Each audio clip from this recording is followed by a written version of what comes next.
नमस्कार साथियों, मैं कुलदीप तिवारी आप सभी का हमारे channel be positive be successful में स्वागत करता हूं। बहुत से कियोस्क संचालकों के अनुरोध पर मैं आपके लिए लेकर आया हूं एमपी ऑनलाइन की एमपी डिस्ट्रिक्ट की आय प्रमाण पत्र एवं मूल निवासी प्रमाण पत्र की सेवा का कंप्लीट ट्यूटोरियल। ये दोनों ही दो सर्विस ही नहीं, आप इसके अलावा जितनी भी सर्विस एमपी ऑनलाइन में लोक सेवा गारंटी की अधिसूचित की गई है, उन सभी को भी आप इस वीडियो को देखने के बाद सभी पर काम कर पाएंगे।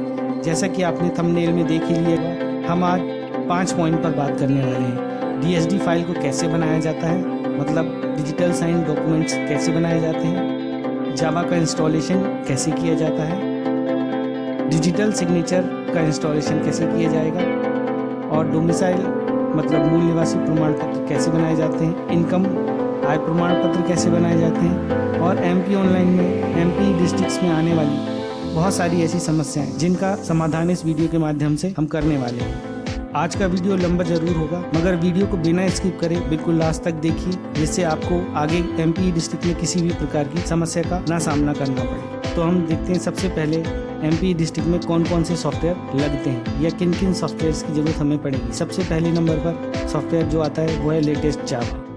लेटेस्ट जावा जरूर होना चाहिए, क्योंकि जो भी हम इसका इमेज कंप्रेसर सॉफ्टवेयर चलाएंगे या डिजिटल साइन करिए उसमें जावा की ज़रूरत पड़ती है और वो लेटेस्ट वर्जन का होना चाहिए। इसको कैसे डाउनलोड करते हैं, इन सारी बातों की जानकारी मैं आपको आगे वीडियो में दूंगा। दूसरे नंबर पर आता है इमेज कंप्रेस मर्ज सॉफ्टवेयर। इसमें इमेज को कंप्रेस किया जाता है, मर्ज किया जाता है, उसके बाद इसी के माध्यम से डिजिटल सिग्नेचर किए जाते हैं। इसकी भी जानकारी मैं आगे आपको लाइव करके दिखाऊंगा कि इसका उपयोग कैसे करते हैं। तीसरे नंबर पर आता है डिजिटल सिग्नेचर।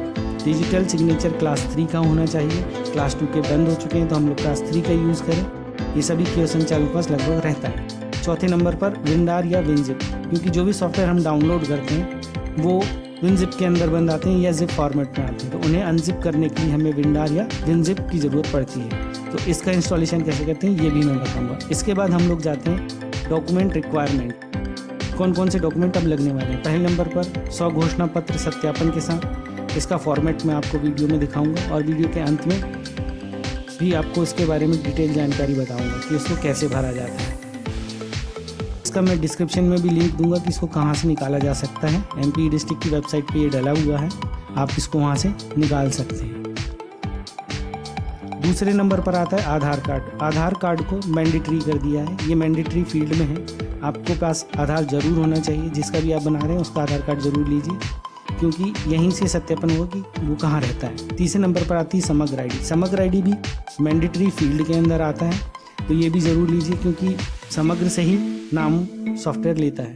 तो समग्र में जब नाम उसका सही हो तभी आप उसका मूल निवासी आय प्रमाण पत्र बनाइए। चौथे नंबर पर आता है मोबाइल नंबर व फोटो।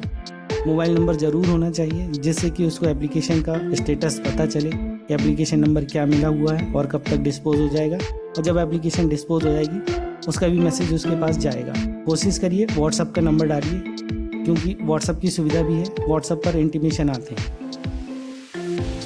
इसके बाद कियोस्कों को क्या क्या बेनिफिट मिलने वाले हैं उसके बारे में चर्चा करेंगे।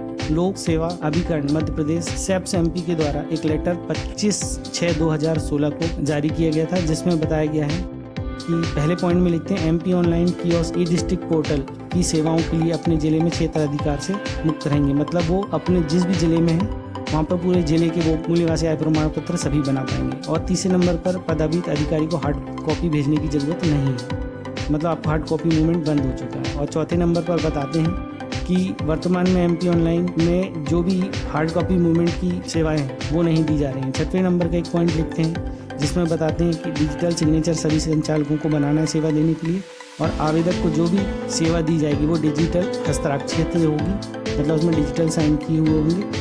ये 4 पॉइंट बहुत इंपॉर्टेंट थे जो इस लेटर में लिखे थे। मैंने उन्हीं को यहाँ पर हाईलाइट भी कर दिया है, जिससे कि आप बता सकते हैं कि आप जो भी सेवा दे रहे हैं वो शासन के निर्देशानुसार ही दे रहे हैं। ध्यान देने वाली बात है कि कलेक्टर महोदय जबलपुर ने 6/3/2017 को एक लेटर जारी किया था, जिसमें उन्होंने बोला था कि मोबाइल नंबर और आधार नंबर दोनों मैंडेटरी हैं, इसीलिए सॉफ्टवेयर के अंदर भी इनकी मैंडेटरी फील्ड रखी है। तो मोबाइल नंबर और आधार कार्ड नंबर आवश्यक रूप से लेना है, इसके लिए भी लेटर जारी किया है विभाग ने। तो हम लोगों के पास 3 चीज़ें आती हैं, मोबाइल नंबर, आधार कार्ड और समग्र आईडी। ये तीनों हमारे पास होना बहुत ज़रूरी है जब भी हम फॉर्म भरने जा रहे हैं। इसके बाद आय प्रमाण पत्र में ध्यान देने वाली बातें कौन कौन सी हैं। पहले नंबर पर आवेदक से सारी जानकारी पूछकर भरें। घोषणा पत्र आवेदक से ही भरवाएं। आय का सही विवरण दें। पता, मोबाइल नंबर, पिताजी के नाम कृषि भूमि, उससे होने वाली आय, गृह संपत्ति से होने वाली आय का विवरण सही भरें। परिवार के सभी सदस्यों की जानकारी व परिवार के सदस्यों की कुल आय का विवरण आपको। इसी प्रकार से मूल निवासी प्रमाण पत्र में पात्रता की क्या शर्तें हैं, कौन लोग मूल निवासी बनवा सकते हैं, उसमें पहले नंबर पर दिया हुआ है आवेदक मध्य प्रदेश में पैदा होना चाहिए और किसी शिक्षण संस्थान में कम से कम 3 वर्ष तक शिक्षा प्राप्त किया हो। मूक, बधिर, अशिक्षित के केस में शिक्षा का प्रावधान लागू नहीं किया जाएगा। दूसरे में लिखते हैं मध्य प्रदेश में कम से कम 15 साल रह रहा हो। और आवेदक तीसरे में कहते हैं 10 साल तक निरंतर निवासरत हो और मध्य प्रदेश में अचल संपत्ति धारित करता हो। चौथे पॉइंट में कहते हैं शासन का सेवारत या सेवानिवृत्त शासकीय सेवक हो। और 5वें नंबर में कहते हैं आवेदक मध्य प्रदेश शासन के अंतर्गत स्थापित संस्था, निगम, मंडल, आयोग का सेवारत सेवानिवृत्त अधिकारी हो या कर्मचारी हो। आवेदक केंद्र शासन का मध्य प्रदेश की सीमा में 10 वर्ष से सेवारत शासकीय सेवक हो। 7वें पॉइंट में बताते हैं आवेदक अखिल भारतीय सेवाओं के मध्य प्रदेश राज्य को आवंटित अधिकारी हो। 8वें पॉइंट में बताते हैं मध्य प्रदेश में संवैधानिक व विधिक पद पर महामहिम राष्ट्रपति, महामहिम राज्यपाल द्वारा नियुक्त हो। इन 7 पॉइंट्स में जो भी फुलफिल होती है वही मूल निवासी कहलाएगा और वही मूल निवासी बनाने के लिए आवश्यक शर्त उसके लिए होगी। इनमें से एक यदि वो फॉलो कर रहा है तो आप उसका मूल निवासी बना सकते हैं, अन्यथा वो मूल निवासी की कैटेगरी में नहीं आने वाला, तो उसका हमें नहीं बनाना है। ये ध्यान रखने वाली बात। इसलिए कई बार रिजेक्शन आ जाती है, तो रिजेक्शन से बचने के लिए इन पॉइंटों को हमेशा ध्यान रखना है। जैसा कि मैंने वीडियो की शुरुआत में ही बताया था कि हमें 4 सॉफ्टवेयर पर वर्क करना है। उन चारों सॉफ्टवेयर को कैसे डाउनलोड करते हैं और कैसे इंस्टॉलेशन करते हैं, इसकी जानकारी आगे के वीडियो में बताने वाला हूँ।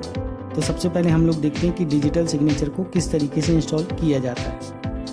आपको अपना डिजिटल सिग्नेचर अपने लैपटॉप या कंप्यूटर में लगा देना है। उसके बाद आपको ये विजिबल हो जाएगा।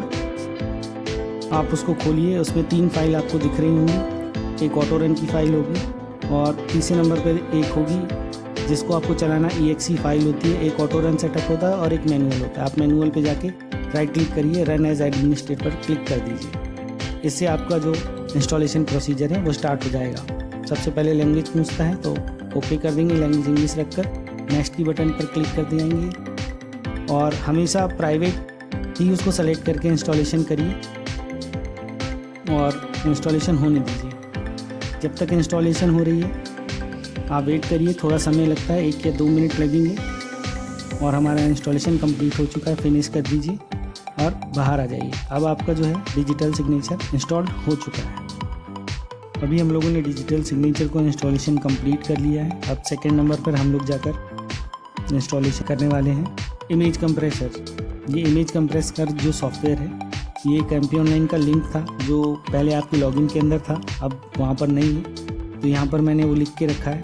इस लिंक को मैं डिस्क्रिप्शन में दे दूँगा, आप वहाँ से इसे कॉपी करके सीधे ब्राउज़र में आपको पेस्ट कर देना है और एंटर दबा देना है। मैं करके दिखाता हूँ। हम लोग क्रोम खोल लेते हैं। मैंने लिंक को कॉपी कर लिया है।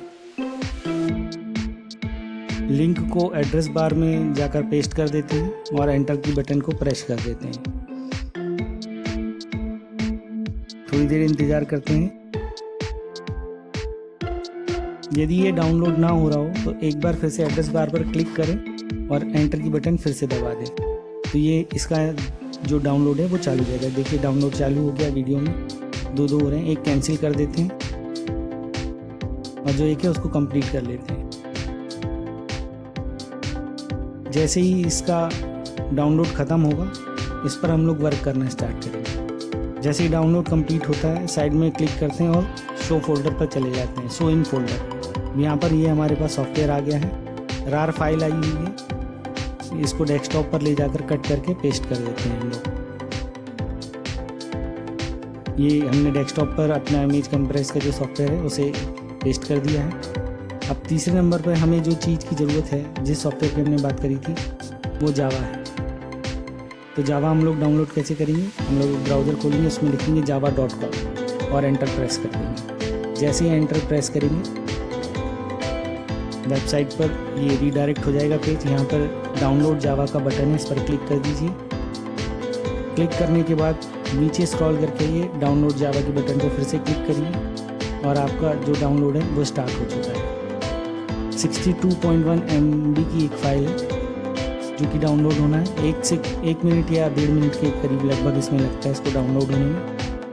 ये जैसे ही डाउनलोड हो जाएगी तो हम फिर जावा इंस्टॉलेशन करेंगे। जब तक जावा इंस्टॉल हो रहा है तब तक हम लोग विंडार को डाउनलोड कर लेते हैं, विंडार लिख देते हैं और विंडार की पहली वेबसाइट आ जाती है।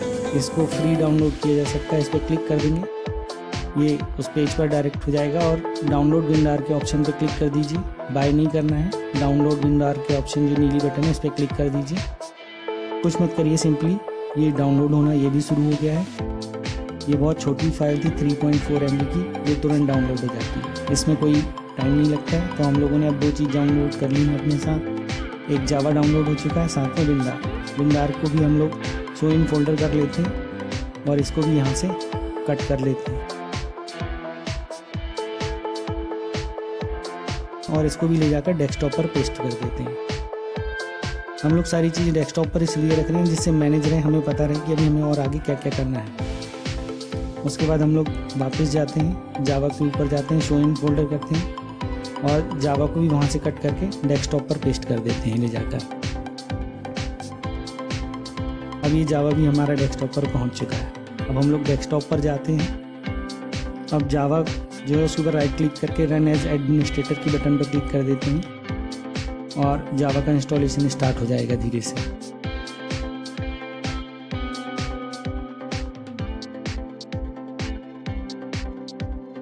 यदि जावा का इंस्टॉलेशन चालू नहीं हो रहा तो एक बार रिफ्रेश कर दीजिए, इंस्टॉल की बटन आई, इंस्टॉल पर क्लिक कर देना है। जैसे ही इंस्टॉल की बटन पर क्लिक करते हैं जावा का सेटअप जो है वो प्रोग्रेस में आ जाता है। ये भी बहुत जल्दी इंस्टॉल हो जाता है, 1 से 1.5 मिनट का ही प्रोसेस है। ये जैसे ही इंस्टॉल हो जाए उसके बाद हम लोग विंडार पर वर्क करेंगे, विंडार को इंस्टॉलेशन इसके बाद करेंगे। यदि प्रोग्रेस नहीं हो रही हो जावा में तो 1-2 बार रिफ्रेश कर दीजिए जिससे कि प्रोग्रेस तेज़ी से होने लगती है। नेक्स्ट की एक बटन आएगी, नेक्स्ट कर दीजिए। नेक्स्ट पर जैसे ही क्लिक करते हैं आपके पास क्लोज करने का ऑप्शन आ जाता है। जावा सक्सेसफुली इंस्टॉल्ड हो चुका है अब सिस्टम के अंदर। 2-3 बार रिफ्रेश कर लीजिए। अब विंडार को हम लोग करते हैं, इस पर राइट क्लिक करके रन एज एडमिनिस्ट्रेटर कर दीजिए जिससे कि विंडार आपके सिस्टम में इंस्टॉल हो जाए। इसमें भी आपको इंस्टॉल की बटन पर क्लिक कर देना है और थोड़ा इंतज़ार करना है। यहाँ पर जितने भी ऑप्शन है सब पर टिक लगा दीजिए और उसके बाद ओके की बटन पर क्लिक कर दीजिए और फिर उसके बाद डन पर क्लिक कर दीजिए। ये विंडार भी आपका इंस्टॉलेशन कंप्लीट हो गया है। विंडो को बंद कर दीजिए। अब नेक्स्ट हम लोग जाते हैं, 2 चीज़ें हम लोगों ने करनी है। अब तीसरी है image compress. Image compress software को सबसे पहले हमें क्या करना पड़ेगा, इसे अनजिप करना पड़ेगा क्योंकि अब विंडार हमारे पास आ चुकी है। तो अब इसको हम लोग एक्सट्रैक्ट कर सकते हैं फाइल को। तो राइट क्लिक करना है और एक नया फोल्डर बना लीजिए। नए फोल्डर के अंदर हम लोग इमेज कंप्रेस की जो जिप फाइल है उसको उसके अंदर रख देते हैं, क्योंकि यदि हमने फाइल एक्सट्रैक्ट कर दी तो पूरे डेस्कटॉप पर सारी फाइलें फैल जाएंगी। इससे अच्छा है हम उसको एक फ़ोल्डर के अंदर रख लेते हैं जिससे फोल्डर के अंदर सारी फाइलें हैं तो मैनेज रहेगा। फोल्डर के अंदर जाते हैं, इमेज कंप्रेस पर राइट क्लिक करते हैं और एक्सट्रैक्ट हेयर का ऑप्शन है, इस पर क्लिक कर देते हैं। सारी की सारी फाइल एक्सट्रैक्ट हो जाती हैं। नया फोल्डर आ जाता है, उसके अंदर जाते हैं। अभी देख रहे हैं यहाँ पर भी जिप फाइल बनी हुई आई है। अभी यहाँ पर ये जावा के फॉर्मेट में है तो राइट क्लिक करिए, ओपन विथ में जाइए, चूज़ अनदर ऐप पर आप क्लिक कर दीजिए। यहाँ पर आप जावा TM को सेलेक्ट करके ऑलवेज यूज़ दिस ऐप पर क्लिक करके ओपन कर दीजिए। अब देखिए जावा में कन्वर्ट हो गई, ये फाइल जावा की रहती है। इस पर डबल क्लिक करिए। इस तरीके से ये इमेज कंप्रेस सॉफ्टवेयर अब आपके सामने खुल के आ चुका है। अब हम लोग इस पर देखेंगे कि इस पर काम एक्चुअली कैसे होता है। ये मैंने डेस्कटॉप पर एक आप लोगों के लिए सैम्पल फाइल बना के रखी है। ये सैम्पल फाइल जो है स्थानीय मूल निवासी के लिए जो घोषणा पत्र है वही है। इसको आपको भरवाना है, मोबाइल नंबर सारी जानकारी भरवाइए, आवेदक से फ़ोटो लगाइए, सिग्नेचर करवाइए और स्कैन करके ये आप अपने डेस्कटॉप पे या किसी एक फ़ोल्डर के अंदर रख लीजिए जिससे कि आपको पता रहे कि ये किस लोकेशन में पड़ा हुआ है। तो बंद कर देते हैं। हम लोग वापस से अपने सॉफ्टवेयर को खोल लेते हैं। सॉफ्टवेयर में कोशिश करिए कि जो भी, देखिए अभी मैं फ़ाइल सेलेक्ट कर रहा हूँ, इसके बावजूद भी यहाँ पर कोई भी प्रीव्यू नहीं दिखा रहा है। इस केस में हम लोगों को फिर से बंद करना है, फिर से एक बार उसे खोलना है सॉफ्टवेयर को हमेशा ध्यान रखिए, इमेज कंप्रेसर सॉफ्टवेयर को कभी भी डेस्कटॉप पर मत रखिए, सी ड्राइव में मत रखिए, उसे हमेशा डी ड्राइव में रखिए, ई ड्राइव में रखिए। सी ड्राइव को छोड़कर आप सब जगह रखिए। डेस्कटॉप जो है वो भी सी ड्राइव का एक पार्ट होता है, इसलिए डेस्कटॉप पर भी मत रखिए, वरना ये रन प्रॉपर नहीं करता है। इसको हमेशा डी ड्राइव, ई ड्राइव में रखिए, सी ड्राइव के अलावा कहीं पर भी रखिए, ये बहुत अच्छा वर्क करेगा। अभी मैंने इसको डी ड्राइव में रख दिया है और फिर रन करा है, तो ये प्रॉपर वर्क कर रहा है। देखिए मैंने इमेज सेलेक्ट करी, अभी इमेज को भी दिखा रहा है। इमेज का स्कैन हमेशा अच्छे रेजोल्यूशन में करिए, जिससे कि वो प्रॉपर दिखे और उसको कंप्रेस करने के बाद भी उस पर ज़्यादा इफेक्ट ना पड़े, जैसे कि मैंने किया हुआ है। मैंने 2195 KB में इसको हाई रेजोल्यूशन में स्कैन किया हुआ है, तो ये फ़ोटो यहाँ पर दिख रही है। अब मैंने इसे सेलेक्ट कर लिया है, उसके बाद मैं कंप्रेस की बटन पर क्लिक कर देता हूँ। जैसे ही कंप्रेस की बटन पर क्लिक करता हूँ तो ये एक एरर मुझे दिखाता है। एरर में मुझे बोलता है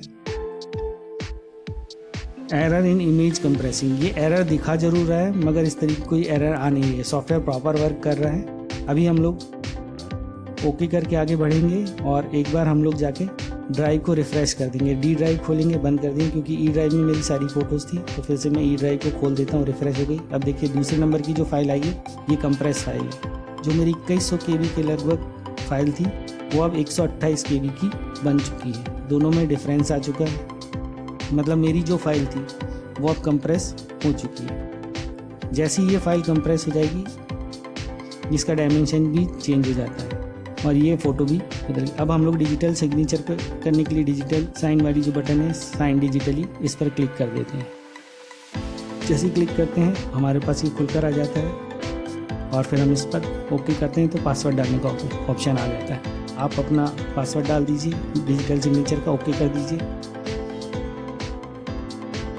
लॉगिन होने के बाद जैसे आप अंदर जाते हैं तो आपको एक फ़ाइल डिजिटल साइन होकर मिल जाती है, सक्सेसफुली साइंड, ये दिखा दिया है ऑप्शन। इसके बाद हम लोग फिर से ड्राइव को रिफ़्रेश कर लेते हैं, दूसरी ड्राइव खोल के फिर से वही ड्राइव ई ड्राइव को खोलते हैं। देखिए यहाँ पे नीले कलर की एक फ़ाइल बनकर आ गई है, ये DSD फाइल है। अब हम लोगों को ये पता होना चाहिए कि DSD फाइल एक्चुअली सेव कहाँ पर हो रही है, क्योंकि हम लोगों ने इसको कंप्रेस भी कर लिया, DSD भी बना दिया। तो DSD मेनली वहीं पर सेव होती है जहाँ पर इसकी मेन फाइल होती है। जैसे कि मैंने ई ड्राइव के अंदर फाइल रखी हुई थी, ये मेन फाइल थी।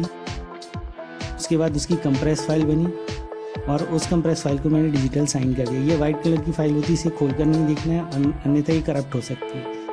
ये एज इट इज़ ऐसे ही कि ऐसे ही आपको अपलोड करनी है जहाँ पर वो घोषणा पत्र अपलोड करने बोलते हैं। अब मैं आपको दिखाता हूँ कि इसमें मर्ज के ऑप्शन कैसे क्लिक करते हैं या फिर एक फ़ोटो को कैसे कंप्रेस करते हैं।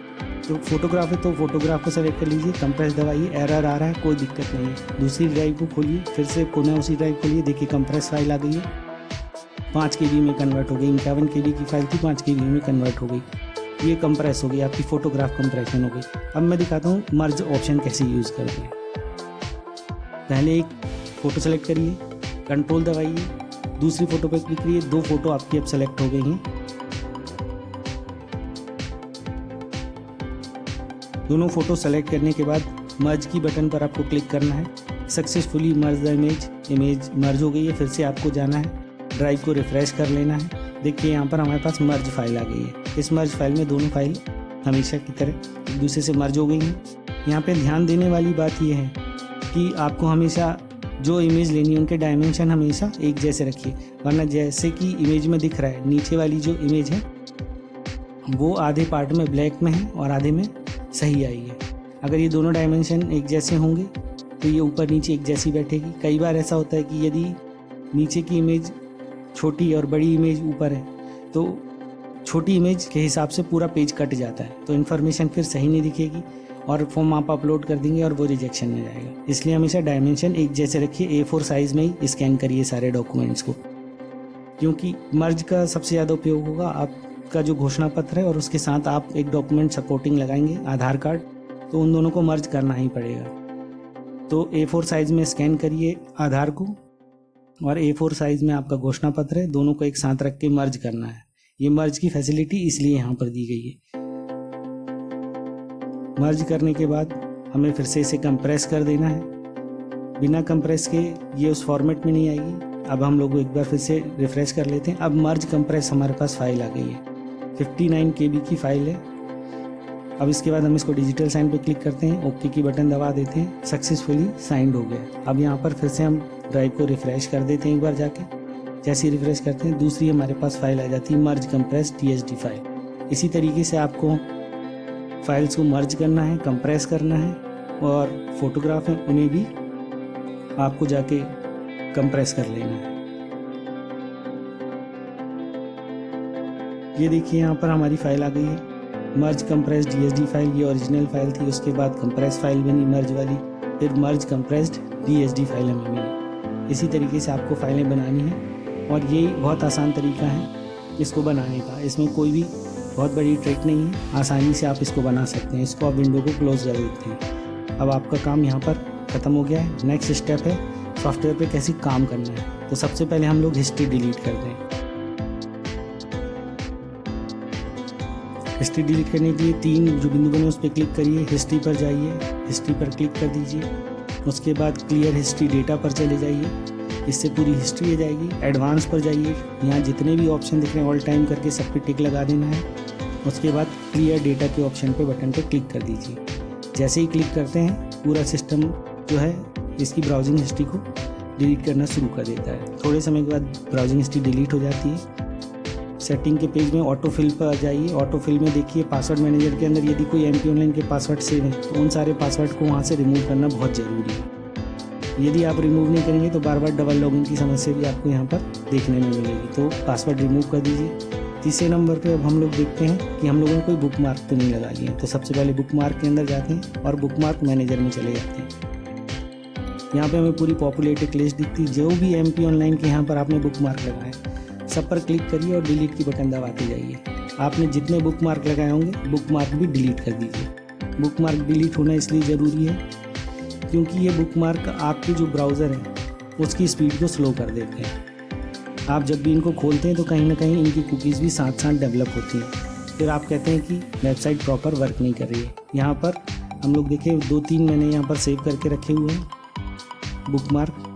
ये बिजली बिल का एक बुक मार्क लगा रखा है, इसको भी डिलीट कर देते हैं। ऐसे जितने भी इसके अंदर MP ऑनलाइन के आपने सेव करे, MP BSc के करे हो, चाहे आपने कॉन्ट्रैक्टर रजिस्ट्रेशन के किए हों, सारे बुक मार्क आपको एक एक करके पहले डिलीट कर लेना है। जैसे ही ये डिलीट हो जाते हैं उसके बाद नेक्स्ट प्रोसेस करते हैं। विंडो को बंद कर दीजिए। फिर उसके बाद हम लोग फिर से जाते हैं, फिर बुक मार्क पर जाते हैं, बुक मार्क मैनेजर के अंदर जाते हैं। अब मेन बुक मार्क्स हमने अलग कर लिए, अदर बुक मार्क्स कोई लगाएं तो वो भी चेक कर लीजिए और उनको भी डिलीट कर दीजिए। अब ये हम फिर से एक नई टैब खोलते हैं, हिस्ट्री वाली बटन को क्लोज कर देते हैं। उसके बाद हम लोग अब स्टार्ट पर आ जाते हैं। स्टार्ट पर हम लोग सिस्टम की टेम्परेरी फाइल को डिलीट करते हैं। तो यहाँ पर हम लोगों को लिखना है %temp साइन लगाना है। उसके बाद जितनी फाइलें Ctrl A दबा के सेलेक्ट कर लीजिए और डिलीट की बटन को पर प्रेस कर दीजिए। अब यस कर दीजिए। कुछ फाइल्स जो अभी रन हो रही हुई वो बचेंगी, उनको स्किप कर दीजिए, वो खुली रहने दीजिए क्योंकि वो अब डेवलप हो रही है कुकीज़ वहाँ से। उसके बाद अब हम लोग MP ऑनलाइन खोलते हैं एज यूजुअल www.mpionline.gov.in। आपको मैनुअली लिखना है, आपको सर्च नहीं करना है, जिससे पोर्टल तुरंत खुलता है। देखिए खुल गया। लॉगिन पर जाइए। उसके बाद आप अपना कीवर्ड सेलेक्ट करिए, अपना यूज़र ID पासवर्ड उसमें डाल दीजिए और लॉगिन कर लीजिए। जैसे ही लॉगिन कर लेते हैं MP डिस्ट्रिक्ट पर चले जाइए, नीचे स्क्रॉल करके MP डिस्ट्रिक्ट का ऑप्शन आ गया, यहाँ पर क्लिक कर दीजिए। ये आपके सारे विभाग के सामान्य प्रशासन पर क्लिक कर दीजिए। आप कानूनी बाध्यता के कारण आप मूल निवासी बनाना चाहते हैं, पंजीयन पर क्लिक करिए। ये रेफरेंस नंबर है, इसे नोट करके रखिए। यदि आवेदन अधूरा रह जाएगा तो हम लोग इसके माध्यम से क्लिक कर खोल के पुनः इसको भर सकते हैं। तो ये ज़रूर नोट करिए L वाला नंबर। अब इस तरीके की यदि कुछ एरर आती है तो सेंड एनीवे के ऑप्शन पर आप क्लिक कर दीजिए। उसके बाद यहाँ पर ये आई मार्क है, इस पर जाइए। पॉपअप का जो ऑप्शन ऑन है उसे बंद कर दीजिए। उसके बाद फिर से आइए और सेंड एनीवे की बटन पर क्लिक कर दीजिए। जैसे ही सेंड एनीवे की बटन पर क्लिक करते हैं कंटिन्यू कर दीजिए रीलोड करके, और कंटिन्यू टू साइट का ऑप्शन आ जाएगा। जैसे ही आप साइट पर कंटिन्यू टू साइट के ऑप्शन पर क्लिक करते हैं ये फॉर्म खुल कर आएगा। अब देखिए आपका लॉगिन हो रखा है, राइट साइड में सबसे ऊपर नाम लिखा आ रहा है। इस फॉर्म को भरना शुरू करिए। सबसे पहले नाम भरना है, पिताजी का नाम भरिए, अपना जेंडर सेलेक्ट करिए, विवाहित है नहीं है, वर्ग चुनिए। उसके बाद व्यवसाय चुनिए, आप गरीबी रेखा के नीचे तो नहीं आते, ईमेल एड्रेस, मोबाइल नंबर, समग्र आईडी का नंबर भरिए, यूआईडी का नंबर भरिए, उसके बाद आप कहाँ रहते हैं उस पते को भरिए। सारी जानकारी सिलसिलेवार जो भी ये पूछ रहा है वो पूरे फॉर्म में भरते चले जाएंगे एक एक करके। और इसमें सबसे ज़्यादा जो दिक्कत आती है, जहाँ पर लोगों को दिक्कत आती है, क्योंकि वो जब भी शहरी क्षेत्र के लिए फॉर्म भरते हैं तो उसमें पदाभित अधिकारी की कैडर आने लगती है, क्योंकि वो वार्ड सही सेलेक्ट नहीं करते। होता क्या है कि जब भी आप वार्ड सेलेक्ट करते हैं तो उसके साथ एसडीएम, डीएम, ये सब वर्ड जुड़े रहते हैं। हमें इसे सेलेक्ट नहीं करना है। जैसे लाला लाजपत राय वार्ड मुझे सेलेक्ट करना है तो सिर्फ मुझे लाला लाजपत राय वहाँ पर ऑप्शन जो आ रहा है उसे ही सेलेक्ट करना है। अब एसडीएम लाला लाजपत राय ये नहीं करना है, ये सब अधिकारियों के ऑप्शन। आपको सिर्फ प्लेन जो आपके वार्ड का नाम है उसको आप सेलेक्ट करिए, तो आपको कभी भी पदाभित अधिकारी की एरर नहीं आने वाली। आप आगे सबमिट की बटन पर क्लिक कर देते हैं। यहाँ पर पूरे फॉर्म के अंदर लास्ट में एक ऑप्शन आपको दिखेगा कि आपको प्रति देना है कि नहीं देना है। यदि आप हाँ पर क्लिक कर देते हैं तो इसमें आपको फिर प्रति देना ही पड़ेगी आवेदक को। हमेशा हाँ करके रखिए, प्रति जरूर दीजिए, क्योंकि प्रति देना मैंडेटरी है। आपने सेवा दी है, मैंडेटरी है उसको देना। और उसका यूआईडी नंबर ज़रूर भरना है, नहीं तो उसके बगैर फॉर्म सबमिट नहीं होगा, अधूरे आवेदन में चला जाता है। अब जैसे ही सबमिट करके आगे जाते हैं, ये बची हुई जानकारी जो है वो भर देना है। जन्म की तारीख है, आप कहाँ जन्म लिए, उसका फिर पिता का नाम क्या है, ये सब ऑटोमेटिक कुछ भरा आएगा, कुछ आपको भरना पड़ेगा। सभी जानकारी जो स्टार मार्क लगी हुई है रेड कलर से, उनको भरना जरूरी है। अब एक फिर से नीचे एक सबमिट की बटन आ रही है, प्रकरण का प्रकार चुन लीजिए। आप क्या कर रहे हैं, जो भी चुनना चाहते हैं सर चुनिए। उसके बाद सबमिट की बटन पर हमें आगे क्लिक करना है। जैसे ही सबमिट की बटन पर क्लिक करते हैं एक रजिस्ट्रेशन नंबर हमारे सामने आ जाता है। ये देख सकते हैं रजिस्ट्रेशन नंबर है, यहाँ पे सारी जानकारी है। आप अभी भी एडिट करना चाहते हैं तो एडिट की सुविधा अभी उपलब्ध है। उसके बाद हम लोगों को ऑप्शन आ जाता है कि आप जो भी डॉक्यूमेंट डीएसडी आपने बनाया उसको यहाँ अपलोड करिए। अगर कोई नॉर्मल फाइल कर देंगे तो वो रिजेक्ट हो जाएगा फॉर्म। उसके बाद यहाँ पे प्रिंट निकालना है, एक्नॉलेजमेंट निकालना है, यहाँ सारे ऑप्शन आपके पास आ रहे हैं। इसके बाद जैसे ही हम लोग आगे बढ़ते हैं तो ये एक इस तरीके से रिसिप्ट निकल आती है रजिस्ट्रेशन की। इसको मैं स्पेशली आपके लिए स्क्रीनशॉट लगाया है। इसमें आपका रजिस्ट्रेशन आईडी है, रेफरेंस नंबर है, सर्विस का नाम है, इनकम सर्टिफिकेट है। इस तरीके से रिसिप्ट आ जाती है। प्रोसीड टू पेमेंट का ऑप्शन लास्ट में होता है। इसमें पोर्टल चार्ज वगैरह सारी जानकारी रहती है। कितना ई गवर्नेंस शाखा को जा रहा है, पोर्टल शुल्क कितना लग रहा है, एलएसके को कितना पैसा जा रहा है। प्रोसीड टू पेमेंट पर जब जाते हैं तो वो आपसे वॉलेट से पेमेंट मांगता है। वॉलेट का पासवर्ड डाल के पेमेंट कर दीजिए। इस तरीके की रसीद आपको आ जाती है।